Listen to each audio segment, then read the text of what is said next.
بەناوی خدای بەخشندەی میهرەبان سڵاوتان لەبێت بەڕێزان من محەممەد کەمالم خۆشحاڵم جارێکی دیکە هەموو پێنجشەمانێک کاتژمێر پێنجی ئێوارە لەگەڵتانە بم ڕاستەوخۆ بەڕێزان تەوەری بەرنامەیەم جارەمان دەپرسین ئایا لە دوای ڕیفراندۆم کورد دەتوانێت دەوڵەت دروست بکات ئایا چاوەڕوانی ئەوەی لێ دەکرێت کورد بتوانێت دەوڵەت دروست بکات بێگومان هاوڵاتیان هەر لە ڕاپەڕینەوە هەر لە خەباتی مەدەنیەوە هەر لە تەحملکردنیان لە بەرامبەر بێموچەیی و زۆشتی تردا و هەروەها دەنگیاندا بە بەڵێ و زۆرێک لە هاوڵاتیان با بڵێن هەموو هاوڵاتیان توانیان ئەرکی سەشانی خۆیان جێبەجێ بکەن لە بەرامبەر ڕیفراندۆم و پرسی سەربەخۆیدا لە هەرێمی کوردستان بەڵام ئەوەی کەماوە دەکەوێتە سەر سیاسیەکان بزانین سیاسیەکان چۆن دەتوان ئەرکی خۆیان جێبەجێ بکەن لە بەرامبەر پرۆسەی سەربەخۆیدا بێگومان لە 25 ئایلولدا ڕیفراندۆم کرا ئەنجامەکەی بەڵێ بۆ سەربەخۆی هەرێمی کوردستان دەرچوو واروە هاوڵاتیان بە دڵێکی خۆشەوە پێشوازیان لە دەرئەنجامی ڕیفراندۆم کرد بەڵام ئەوەی لێرەدا پرسیارە ئایا دەسەڵاتدارانی کورد دەتوانن کار بە ئەنجامەکانی ڕیفراندۆ بکەن و بتوانن ئەو خەونەی کە کورد و هاوڵاتیان لە پێناویدا خەباتیان کردووە خوێنیان ڕشتووە شەهیدیان هەیە ڕاپەڕینیان کردووە دەتوانێت بێنهێنێتە دی ئایا دەسەڵاتدارانی کورد دەتوانن ئەمە بۆ کوردستان بکەن یاخود نەخێر ئەمە تەنها قسەیەکە و دەوترێت و دووبارە دەبێتەوە بێگومان ئەگەر دەسەڵاتدارانی هەرێمی کوردستان بتوانن دەوڵەت دروست بکەن ئەوە بێگومان خەباتی هاوڵاتیان ئەو خەباتی کە شەهیدیان لە پێناوە داوە ئەو خەباتی کە لە مێژینەیە کردویانە بۆ سەربەخۆی هەرێمی کوردستان دەتوانن لە بەرامبەر ئەمەدا دەوڵەتیان بۆ دروست بکرێ و ڕاپەڕینیان لە پێناو دەوڵەتی سەربەخۆی هەرێمی کوردستاندا کرد بۆیە ئایا دەسەڵاتدارانی هەرێمی کوردستان دەتوانن دەوڵەت دروست بکەن یاخود نەخێر چاوەڕوانی ئەویان لێ ناکرێت لە وەڵامیان پرسیارەماندا سۆران کوردی دەڵێت کورد دوای ڕیفراندۆم دەتوانێت بە سۆماڵبوونی خۆی ڕابگەێنێت و هاوڵاتیەکانی ئەتوانن یەک ژەم نان بخۆن زانا خێلی حەمەیی دەڵێت نەخێر چونکە هەمووان دەزانن هیچ ناکات و تەنها بوو ئەوەیە پارە لە عێراق وەربگرن موسلی موسا دەڵێت حاج بە پارە حرام ناکرێت دەوڵەتیش بە دەنگی تەزویر سەر ناگرێت ئەمە ڕێی بۆچوونی هاوڵاتیەکاندا بێگومان پێش دەوڵەت دروستکردن بۆچوونێکەیە دەڵێت ئەم ئەنجامی ڕاپرسیە بۆ سەربەخۆی هەرێمی کوردستان نەبووە لەبەر ئەوە ینی کە نێوماڵی کوردیان یەک نەخستۆتەوە پێش ئەنجامدانی ڕیفراندۆم و سەربەخۆی هەرێمی کوردستان واروەها هاوڵاتیان لە ڕووی دارایی و ئابووریەوە باش نین هەروەها سیاسیەکان زیاتر لە هەموو کاتێک لێک دوورن بۆیە چاوەڕوانی ئەوەی لێ دەکرێت کە ئەم سەربەخۆیی ئەنجامدانی ڕیفراندۆمە کە بەدەنگی زۆرینەی بەڵێ دەرچوو بۆ سەربەخۆیی نەبێت و سەربەخۆیی ڕانەگەێنرێت بابزانین هاوڵاتیان دەڵێن چی هاوڵاتیان ڕەو بۆچوونیان چیە سەبارەت بەم پرسە و پێیان وایە کە سیاسەکانی هەرێمی کوردستان دەسەڵاتدارانی هەرێمی کوردستان دەتوانن ئەو خەونیان بۆ بێننە دیکە لە پێناویدا و گوتمان ڕاپەڕینیان کردووە شەهیدیان داوە خۆنیان ڕشتووە واروەها دووچاری بێموچەیی و قەیرانی دارایی بوونەتەوە بەڵێ بەڕێزان سید یاسر دەڵێت میلەت سەربەخۆی دەوێت بەڵام سەرکردایەتی کورد و ئەنجومەنی ڕیفراندۆم پارەی دەوێت ڕێژوان وەهاب دەڵێ ئەوەی لەسەر هاوڵاتی بوو کردی قوربانیدان لە پێناو نیشتیماندا ئەمجا ئەنجامەکەشی بۆ حیزبەکان جێدەهێڵین دەبێت ئەوان کار بە ئەنجامەکەی بکەن تاهیریاسین دەڵێت نەخێر ناتوانن چونکە بە پرسان خۆیان ئەڵێن بۆ سەربەخۆیی نییە ئەمەش یەکێکە لەو هۆکارانی کە هاوڵاتیان بەگشتی دوو دڵن تێدا ئایا ئەمە ئەم ئەنجامدانی ڕیفراندۆمە بۆ سەربەخۆیی یاخود نەخێر وەکو کارتێکی فشار بەرامبەر بە بەغدا بەکاردەهێنرێ بۆی کە دەستکەوتی شخصی و حیزبی هەبێت لایەنێکی سیاسی لەمە سوودمەند بێت بۆ دەستکەوتی شخصی و حیزبی بێت بەڵام ئەوەی کە هەتاو کێستا دیار نییە و حکوومەتی بەغدا چەند با بڵێن ڕێگایەکی گرتووە دەبەر بۆی کە سەربەخۆیی نەکرێت و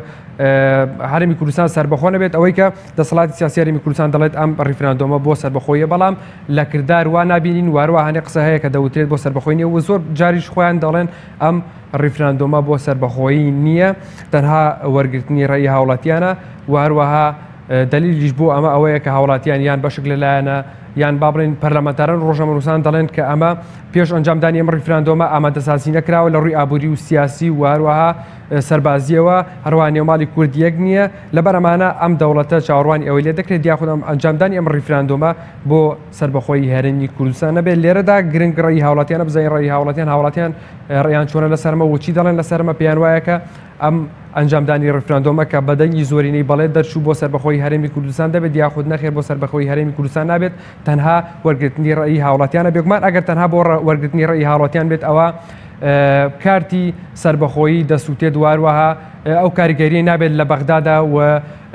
دەبێتە زەرەر بۆ هەر چوار پارچەی هەرێمی کوردستان و هەروەها کاریگەری لەسەر ئەو کەمە متمانەیە دەبێت کە هاوڵاتیان بە حکوومەتیان هەیە و ئەو متمانەیە هەڵێت کێمان لەگەڵە کاکەڕوانمان لەگەڵ لە سلێمانەوە فەرموو کاکەڕوان. کەوار باش کاکەڕوان فەرموو. سەپارەت بەتەوەرەکە ئەوەی کە ئەم حیزبە بەڕێزانە کە ویستیان لە ئیرادەی گەلێ کورد بەدەستیان هێنا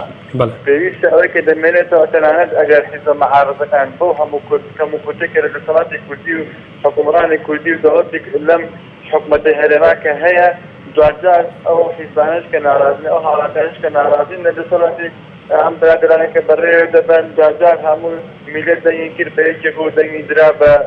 بە بێڵەیە پێویستە دەسەڵاتدارانی هەرێم وانە کە کاربەدەستن و ئەم حکومەتە دەبن بەڕێوە چاران لەوە بێت کە دوجار هاوڵاتیان بۆ قەزەیەکی نیشتیمانی هەڵمان یەکدەبن بەرامبەر بە ئاستی نیشتیمان. زۆر باش کاکەڕوان پێ وایە دەسەڵاتداران ئەمە بکەن ئەنجامی ڕیفراندۆمەکە بەرەو سەربەخۆیی ببن. ئەگەر بێت و ئەوەی پرسیارەکە زۆر جوانە ئەگەر بێت و نەکرێت دوجار ئەبێ خۆی ئەم حیزبە بەڕێزانە خۆیان هەستن بە جێهێشتنی وڵاتی کوردستان و یان داوای لێبوردن لەو هاوڵاتیانی کوردستان پێ بڵێ ئەوەی کە ئێمە تا ئێستا هێنامان نەمانتوانی وەرن هاوڵاتی بێ و خۆتان بڕارەبن پێویستە کوردستان لەم کەسانە ئەگەر بێت و ریفراندۆم بۆ هەڵخەڵاتانی میلەتێ بوو بێت پێویستە هەر خۆیان پێشەوەی میلەت جواداکەن لە تاکە خۆیان دارودەستان بۆ بنەوە وڵاتە بەجێبن بەڵام لەو باوەڕەدام حیزبە کوردستانەکان ئەزمونێکی باشیان هەیە لە شەستەکان لە هەتا پەنجاکانەوە ئەزمونێکی باشیان هەیە لەگەڵ حکومڕانی عێراقی و دەوروبەریان بەتوانن معادلەیەکی سیاسی بخەنە پێشیان بتوانن بە ئامانج و بە کاروانی ئەو خەبات و دوورودوێژەی کە میلەتی کورد سەڵاهای ساڵە قوربانی بۆ ئاشوێنێ بۆ دەرەجە بگەێنێتە ئەنجام ئەگەر ئەمە نەکەن ئەگەر پرس بە پرسانی ئەکادیمی و مامۆستانی زانکۆ و نێودەوڵەتی ئەگەر کوڕەوەندی کوردی لەسەر شەقامی ئەوروپی و ئەمریکی نێتە سەر جادە داوای مافی سەربەخۆیی بکات داوای دەوڵەتی کوردی بکات پێمان بێ دەرئەنجامەکەی فەشەل بێت چونکە ئەوە بینیمان ئەوانەیە کە دۆستمان ئێستا دوژمنمان دەرکەوتن جوازان پێویستە هەموو ئیرادەیەک گەلی کورد بە بەیەکێ بۆ سەربەخۆی بۆ دەوڵەتی کوردی داوا لە حیزبە بەڕێزانە شەکەوەی کە داوایەکرد لە میلەتی کورد بوویان جەبەجێ بە ئیتر بەسەر خەڵک بێتاقەت و بێزار بوو ئەگەر نیەتیان هەیە بڕۆنە بۆ بەغدا بڕوا بکەن زۆر فەشەل هێنن زۆر باشە کاکەڕوان ئەگەر ئەم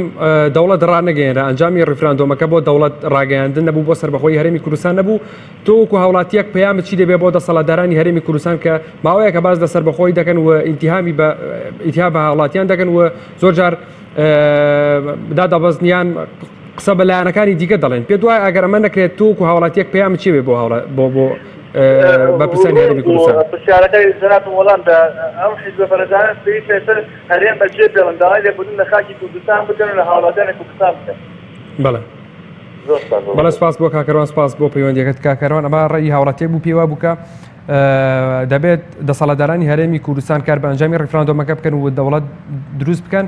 واروەها ئەو بەڵێنانی کە داویانە بە خەڵک کە دروستکردنی دەوڵەت بووە بەجێ بێنن و ئەگەر نەکرێت ئەمە دەبێتە عیبەیەک لەسەر خۆیان واروەها ئەو کارتەی کە باسی لێوە دەکرێت کارتی سەربەخۆیی لە بەرامبەر بەغداد و عێراقدا لاواز دەبێت و ئەگەر جارێکی دیکە باس بکرێت ئەمە لاواز دەبێت وەکو بینیمان لە 2005دا ڕیفراندۆمێک ئەنجام درا زۆری خەڵکی کوردستان لەگەڵ سەربەخۆییدا بوو بەڵام دەرئەنجامەکەی کاریان پێ نەکرد و سەربەخۆیان پێڕانەگەیاند بەڵام ترسی ئەوە هەیە کە ئەم دەرئەنجامی ئەم ڕیفراندۆمەی ئێستاش 2025 مانگیش بە هەمان شێوەی لێ بکرێت بۆ سەربەخۆیی نەبێت تەنها ببێتە کارتی فشار بۆ سەر بەغداد ئەگەر ئەمە بێت ئەوە کارتی سربەخۆی هەرێمی کوردستان زۆر لاواز دەبێت بەرامبەر بەغدا و هەروەها کاریگەریەکی زۆری لەسەر هەر چوار پارچەی کوردستان دەبێت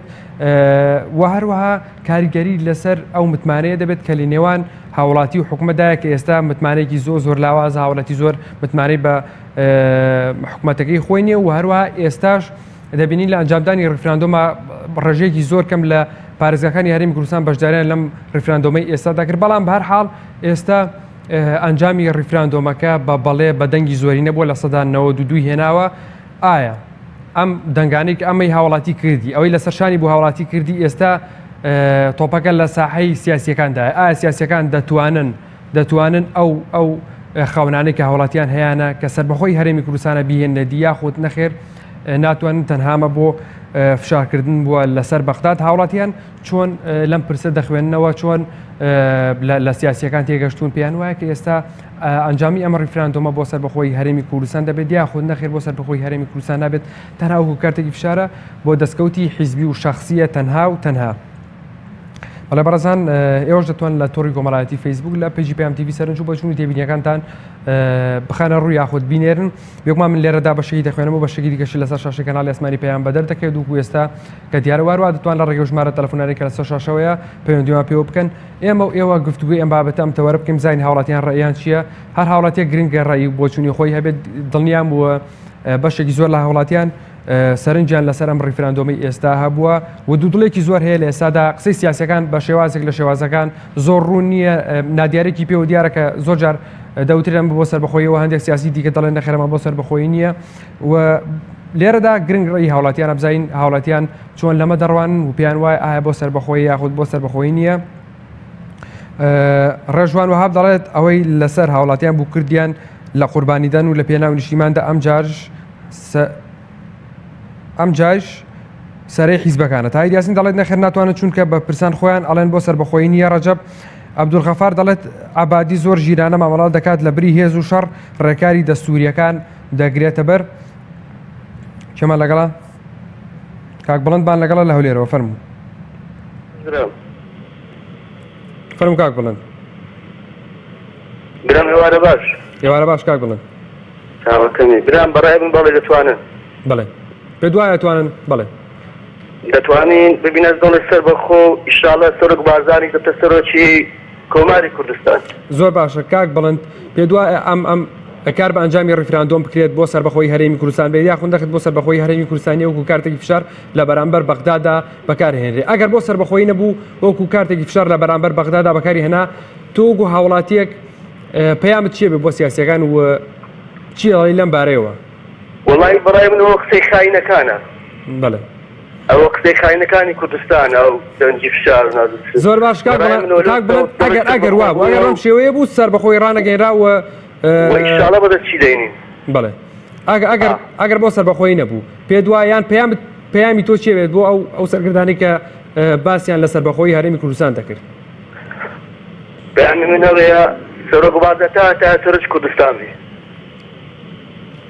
چکەڵەوەی نەبێ بە کەس کە ئەوە نابێ ناسوڕێ دەوڵەتە. زۆر باش کاک بڵند ئەگەر نەکرا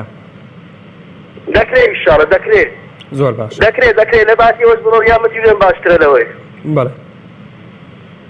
زۆر سپاس. بەڵێ سپاس بۆ کاک بڵند سپاس بۆ پەیوەندەکەت کاک بڵند پێی وا بوو کە ئەم سەربەخۆیە کە باسی لێوە دەکرێت و دەکرێت و ئەنجامیشی دەبێت بە بۆچوونی کاک بڵند و ئەوە ڕێی بەڕێزیانە و ئێمەش ڕێز لە ڕێی هاوڵاتیان دەگرین. فێنک شێروانی دەڵێت بەڕەو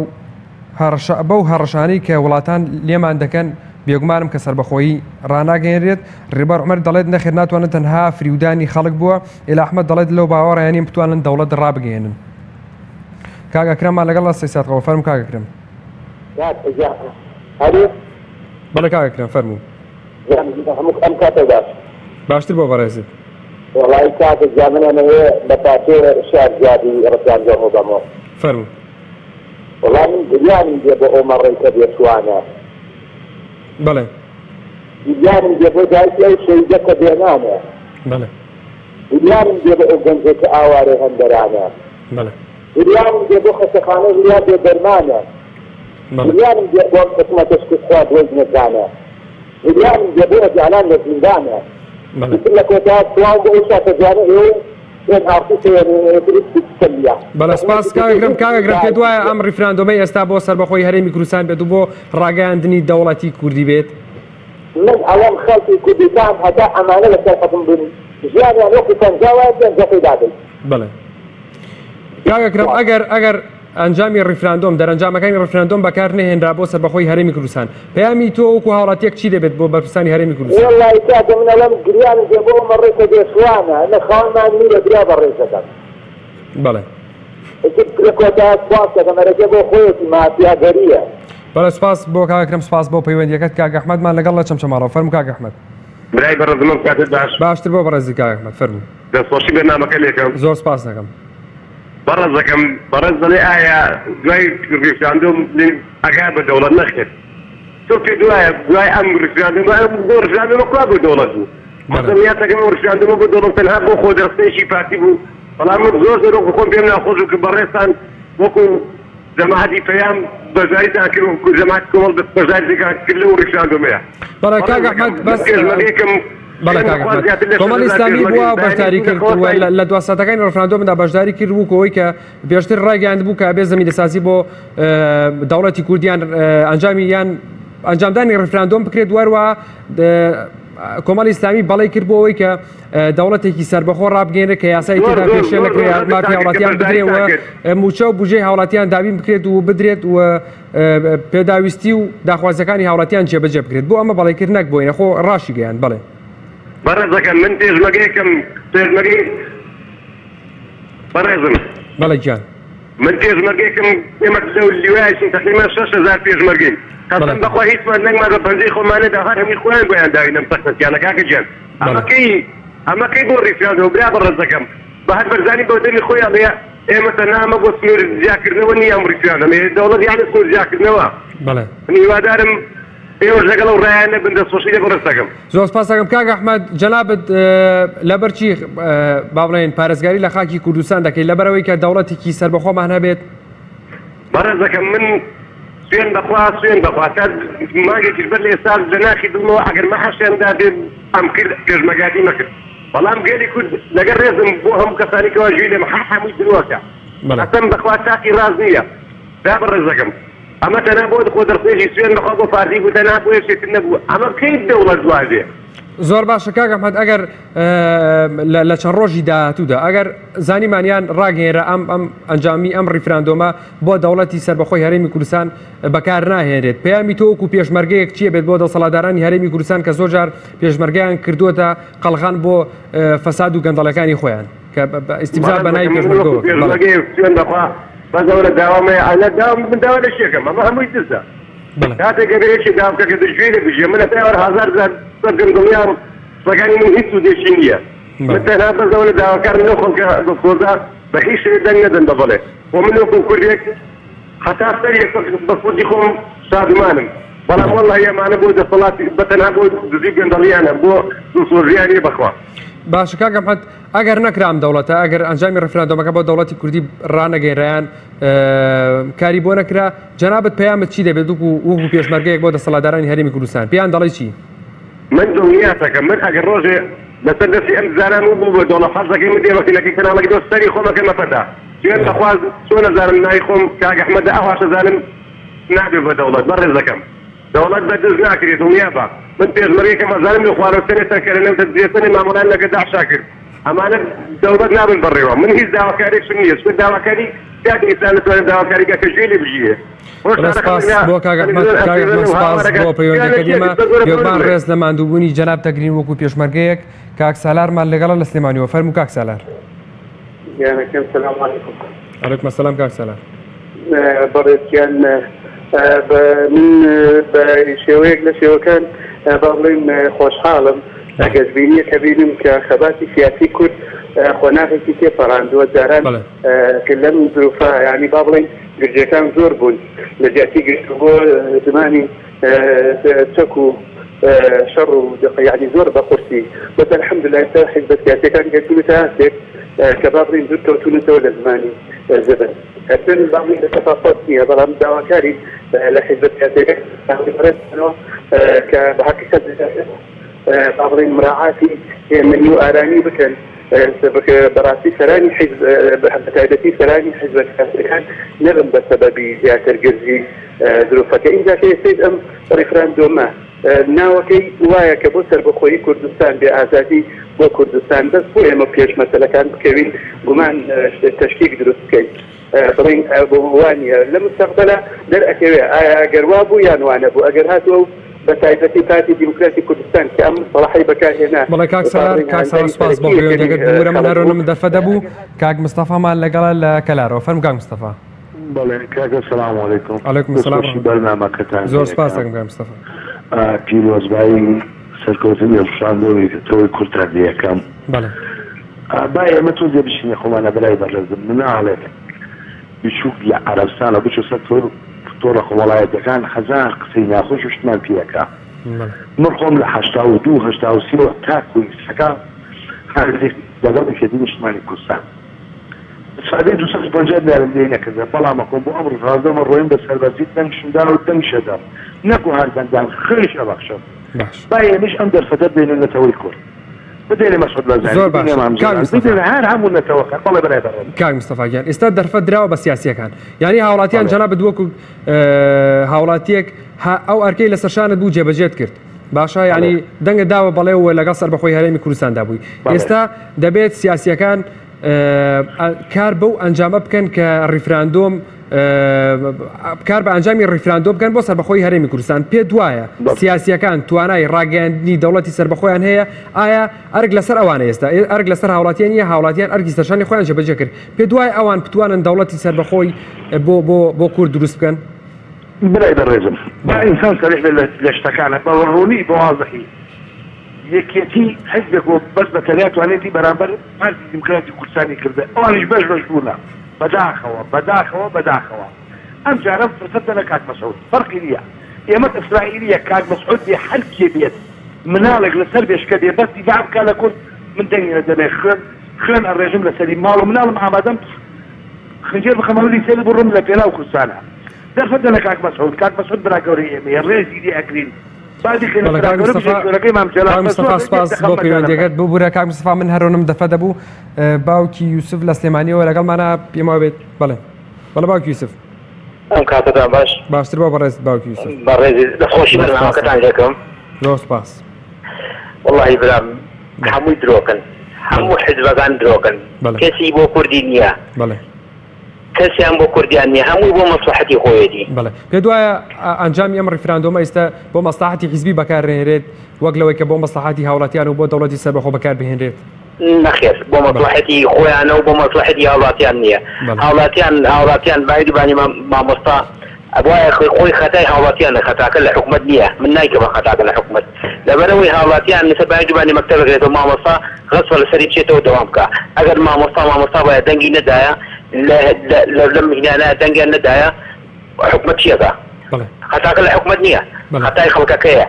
نەگەم ڕیفراندۆمە نەک ساڵێ بەدە ساڵتری چیان لەنایە ڕۆسوای شەبین ناو لە ئێران و تورکیا و ڕوسوای دەست تورکیا و ئێران و عێراق شەبین لێشمانەدەن و ئەوان لە پێش ئێمەشان ڕاکەن و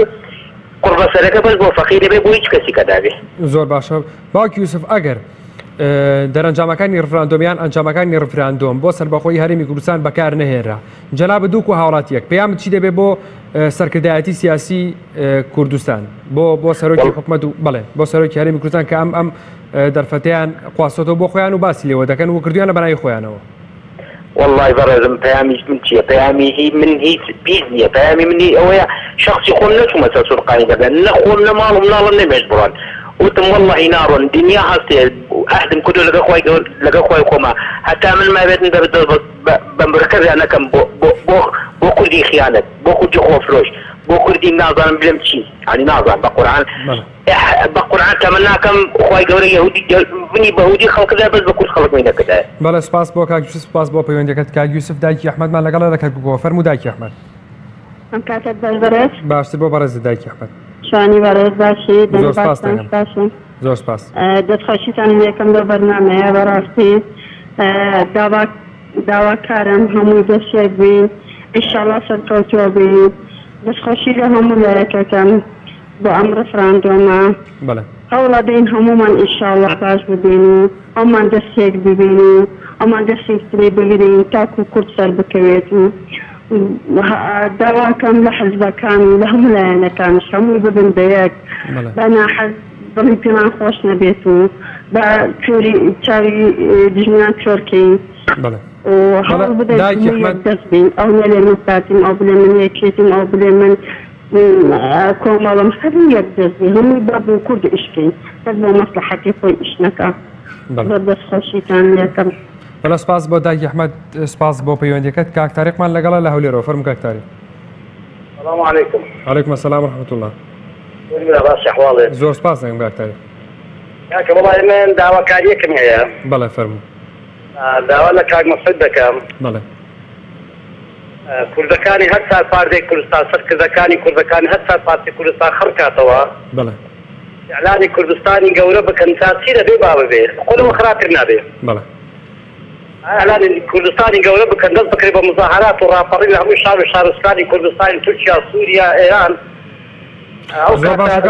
کاک تاریق ئەگەر کار بە ئەنجامی ڕێفراندۆم نەکرا کە ئەنجامەکەی بەڵێ بوو بۆ سەربەخۆی هەرێمی کوردستان ئەگەر کار بە ئەنجامی ڕێفراندۆم نەکرا کە ئەنجامەکەی بەڵێ بوو بۆ سەربەخۆی هەرێمی کوردستان جەناب دووەکو هاوڵاتیەک پەیامشی دەبێت بۆ سەرکردایەتی سیاسی هەرێمی کوردستان والله هیوادارم پەشیمان نەبنەوە چونکە پەشیمان بنەوە زۆر عیبە بەڕاستی بەڵێ ئارێ والله بەڵێ پەیامت چییە کاک تاریق پێت وایە ئەنجامدانی ڕێفراندۆم سەربەخۆی هەرێمی کوردستانی لێ دەکەوێتەوە من هیوادارم خۆی دەکەم سەربەخۆی هەڕا بگەێنێ بەڵام لەوانەیە کاتێکی ڕێک زیاتری بوێ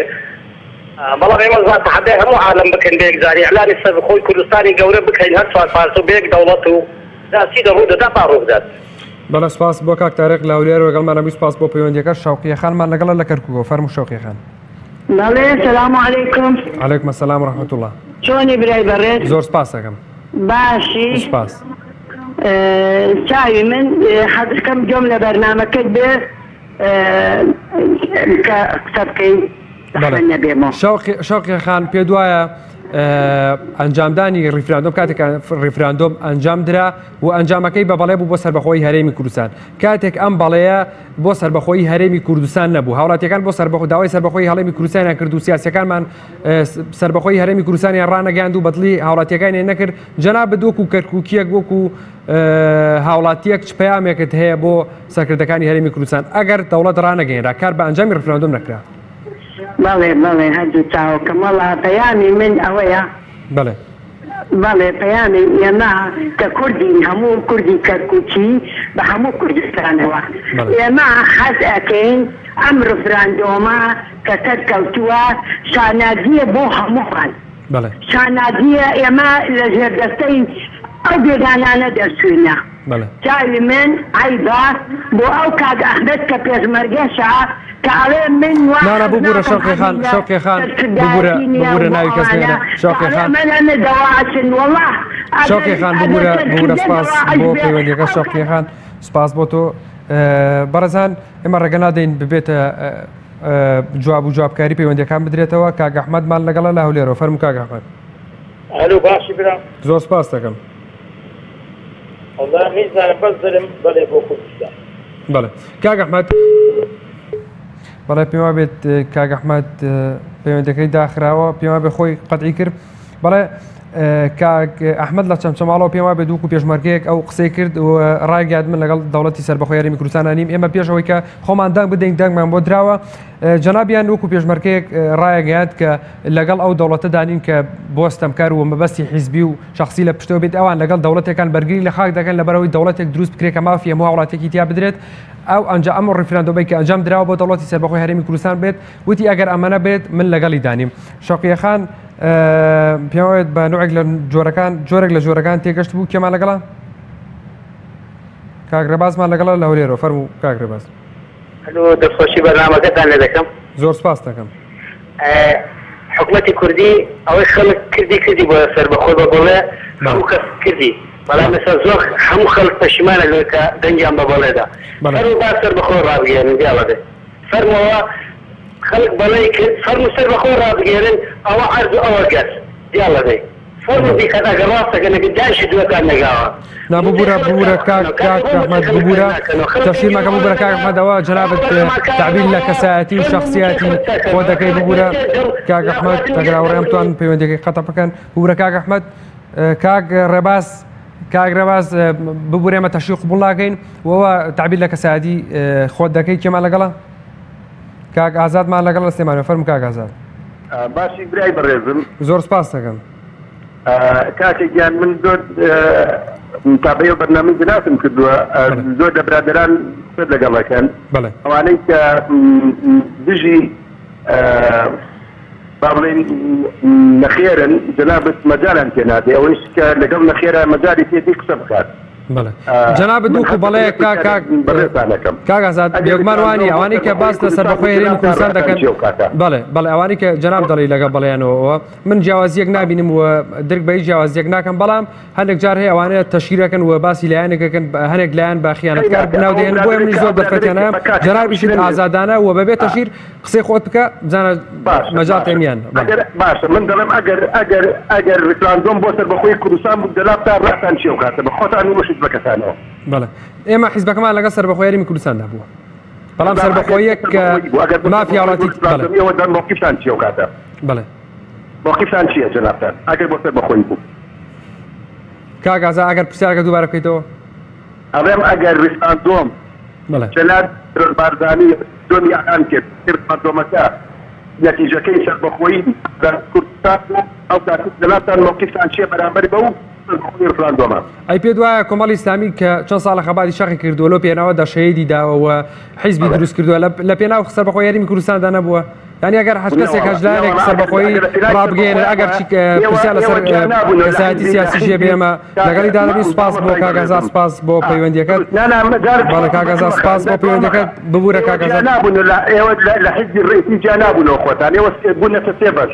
هیوادارم بۆ یەک حیزب ئەو کاتە بتوانن باسی سەربەخۆیی کوردستان بکەن بۆ خۆتان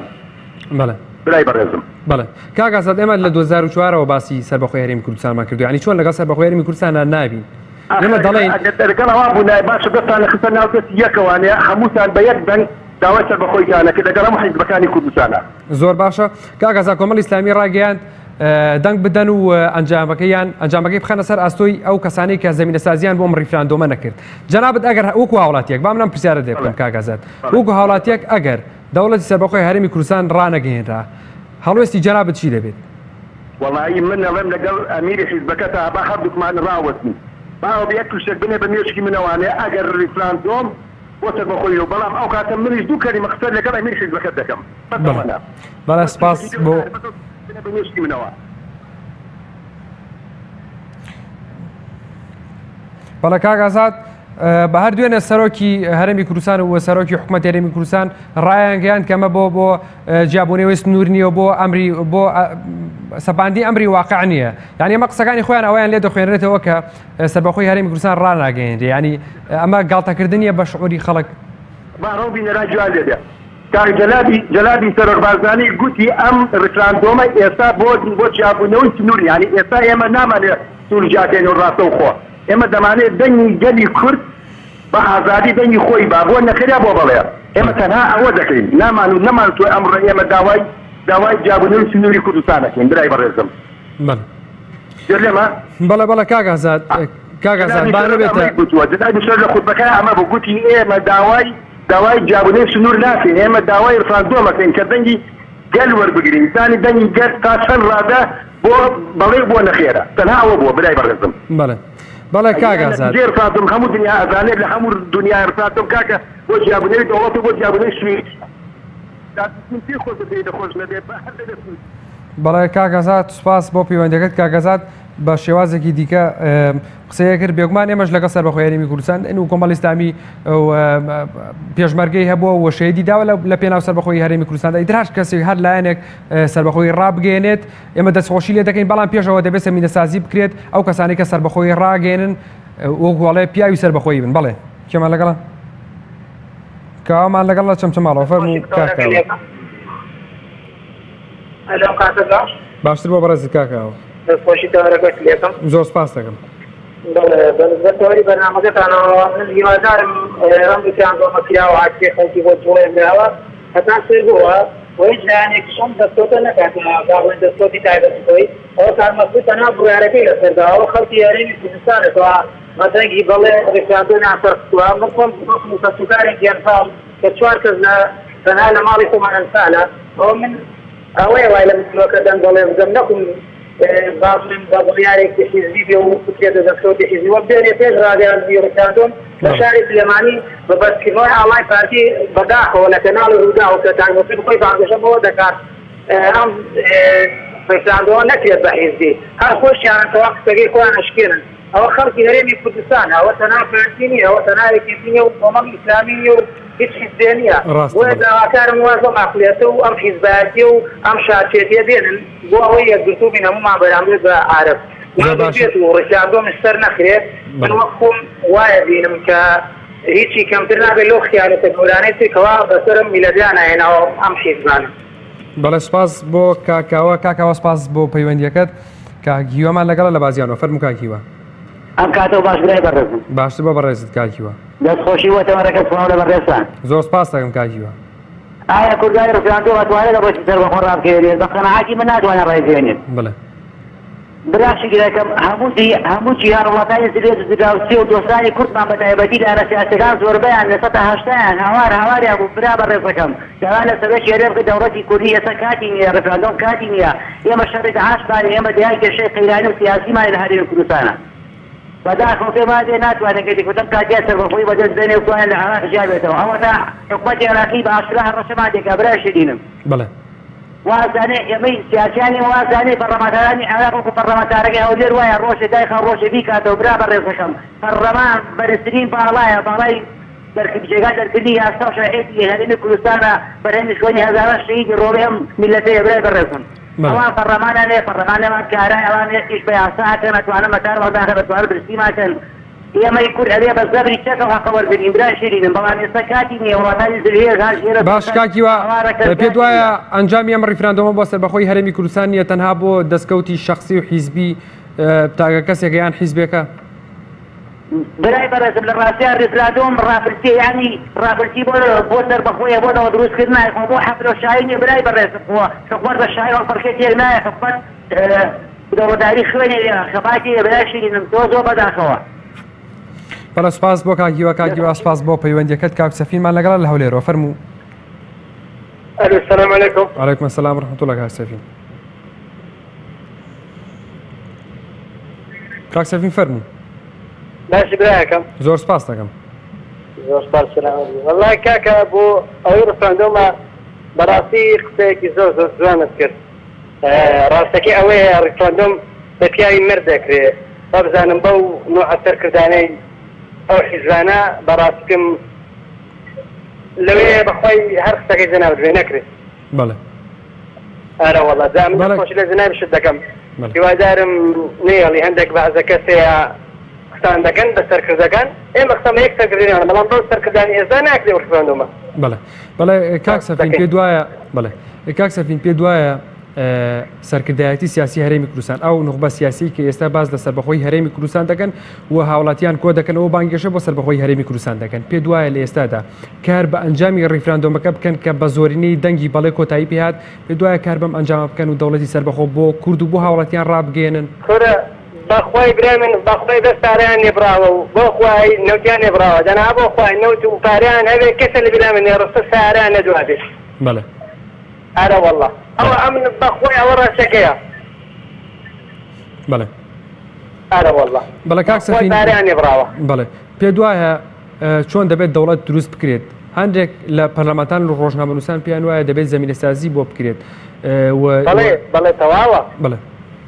ئارە وەڵا قوربان دەبێت زەمینەسازی بۆ بکرێت دەبێت تایی هەبێ دەوڵەت دەبێت سەرۆکی هەبێ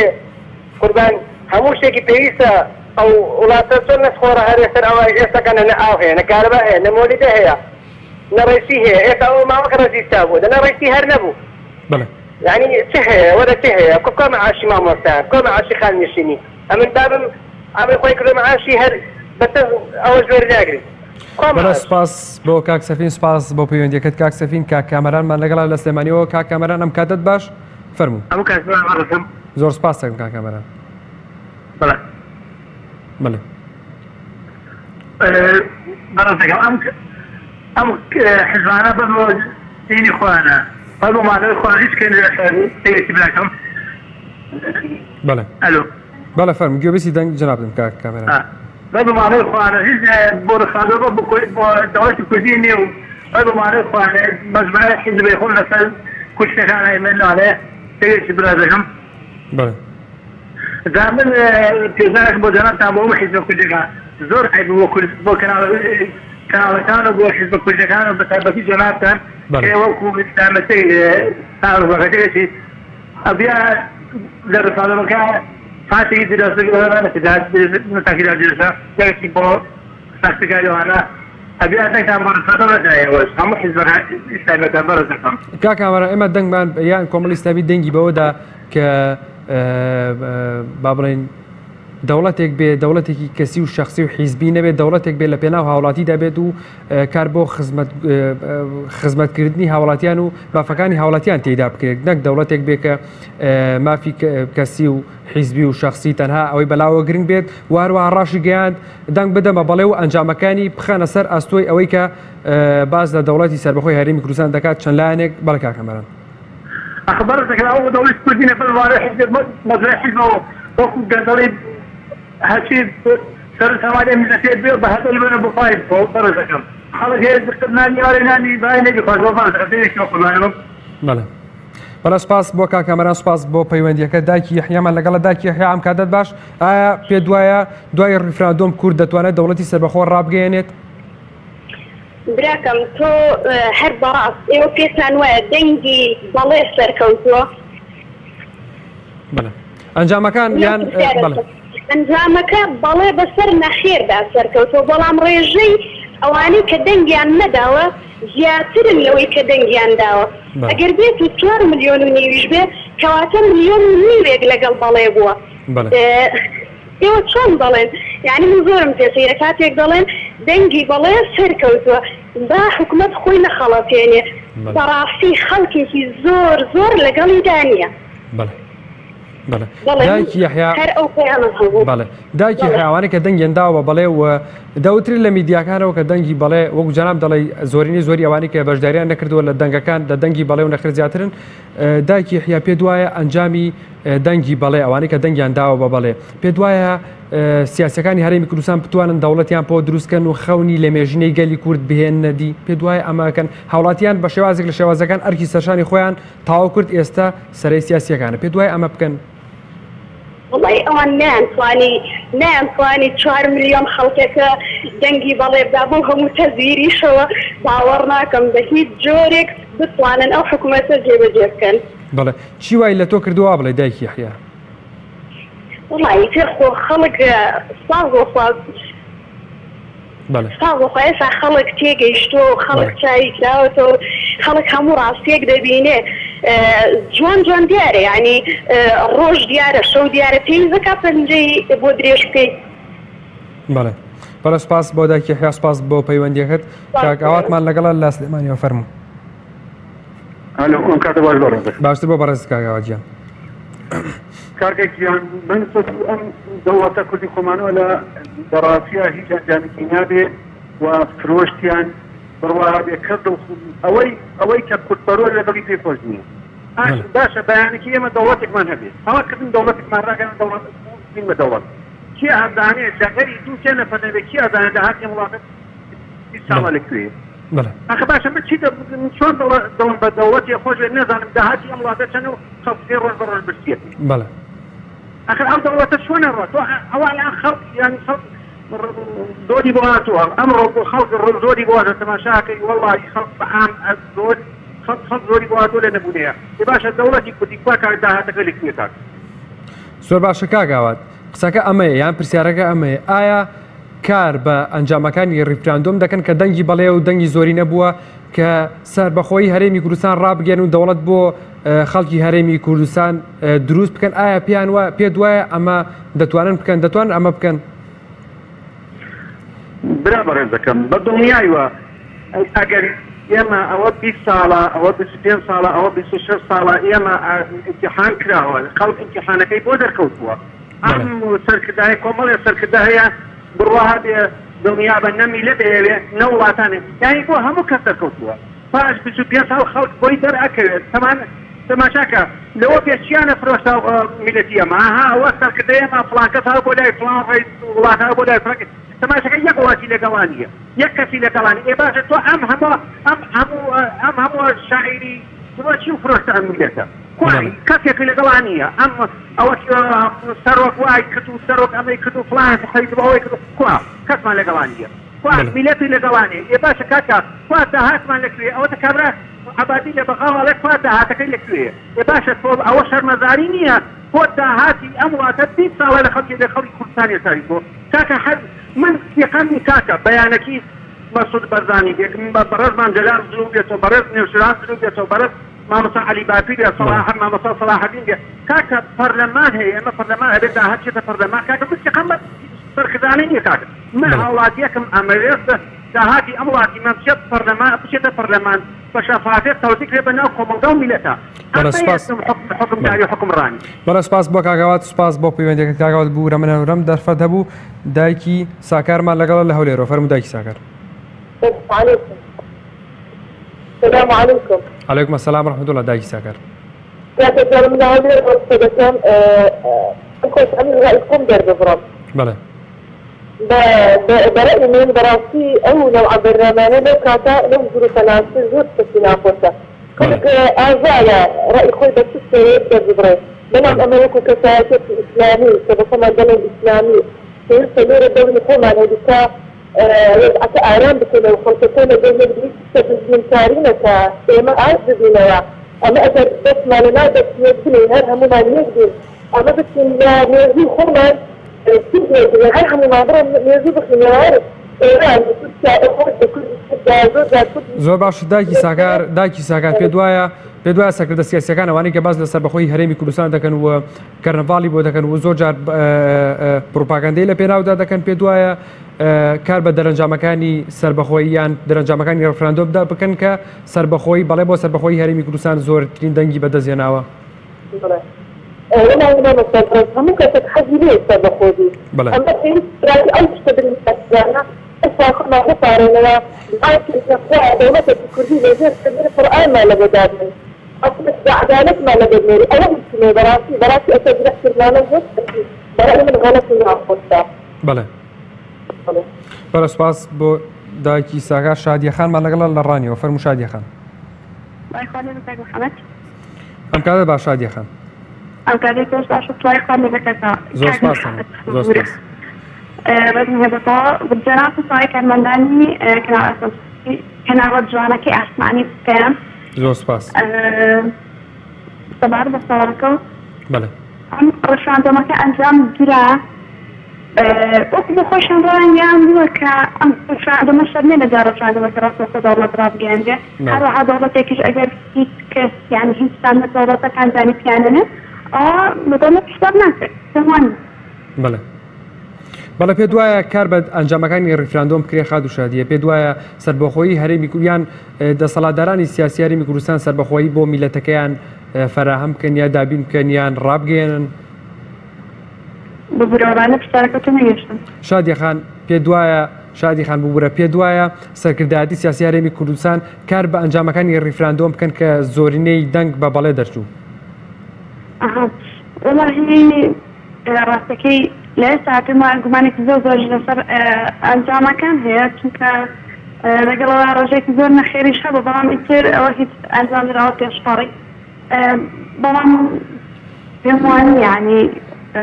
دەسەڵاتداران کار بۆ ئەوە بکەن یعنی ئەو چەندها ئەو ڕیفراندۆمە چەندها بۆ دەستکەوتێکی خۆیان ئەنجام بدە بۆی بڵێن یعنی بڵێن ئەو حیزبە ڕیفراندۆمەکەی ئەنجامدا سەریش کەوت. بەڵێ شادی. بەڵێ سپاس بۆ شادی خان سپاس بۆ پەیوەندیەکەت. کاکمەتینمان لەگەڵە لە دەڤەری برادۆست فەرموو کاکمەتین. السلام عليكم. عليكم السلام ورحمة الله كاكمەتین. باشی برام. زۆر سپاس دەکەم. بەڵێ بەنسبەت یارەکەتان بەڵێ من دەڵێم ئەوانەی ئەڵێن تا بۆ ئۆردەنگان ناچێتە بۆ دەربەخۆی درابوون هەر ئەوانش بوون کە دەیانوت تێتاندن ناکرێت پێمان کاری پێ دەکەێت و بەڵێ دەربەخۆیش بەدەستی پێش هێرێک دەبینین بەڵێ بێگومان بەڵێ بەڵێ سوپاس بۆ کاکمەتین سوپاس بۆ پەیوەندیەکەت بەڵێ بەڕێزان بە هیوای کوردستانێکی ئارام و پڕ لە دادپەروەری بۆ هەموو لایەک ڕێزی محەممەد کەمال و تاوی هۆکاران قوڵ فەرموو تا بەرنامەیەکی تر و بەیگەشتنەوەی تر بەخوای گەورەتان ئەسپێرم شاد و سەفراز بن خواتان لەگەڵ